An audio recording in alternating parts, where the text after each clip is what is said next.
just trying to maximise those last couple of overs for the team. We'd obviously discussed the need to put on a partnership early on, and then once we did get ourselves in a position to be able to explode, I guess was a matter of trying to make sure that we maximise that. So that was my thinking at that time. Certainly not records anyway. Well, I thought tactically we were smart by sending James Franklin up the top of the order. I thought it allowed us the freedom of a left-hand, right-hand combination inside the top three, and you know, whilst James didn't score at a strike rate of 200 or anything like that, he played a very, very important part in the partnership, and that was his ability to get ones, his ability to chop and change the angles which they were going to have to bowl against. And so I thought that was one of the things that we should be very pleased about, that we made a tactical play that came off. And I guess from the right-hander's point of view, it was trying to attack that short boundary when you did have the opportunity, and trying to make sure that you use your feet, put them under pressure, and be efficient with picking up ones in between times. Yeah, I think I'm pretty lucky that it's only a short shelf life so far in 2020. Yeah, it's obviously it's a game which well, it does suit me, suits my style of play, and my temperament as well.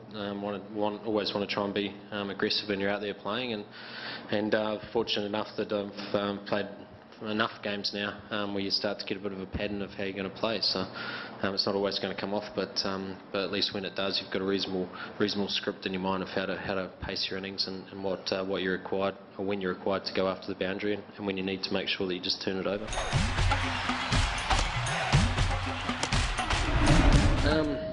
Yeah, I guess we were probably uncertain ourselves, just mainly because of the fact of the rain that looked like it may have arrived at some point. It's a well-known fact that Duckworth Lewis favours a team which is going to bat second, and especially in this form of game. So it didn't surprise me a great deal, and I guess as well when you saw the first over or so of their bowling, the ball was kissing off quite nicely.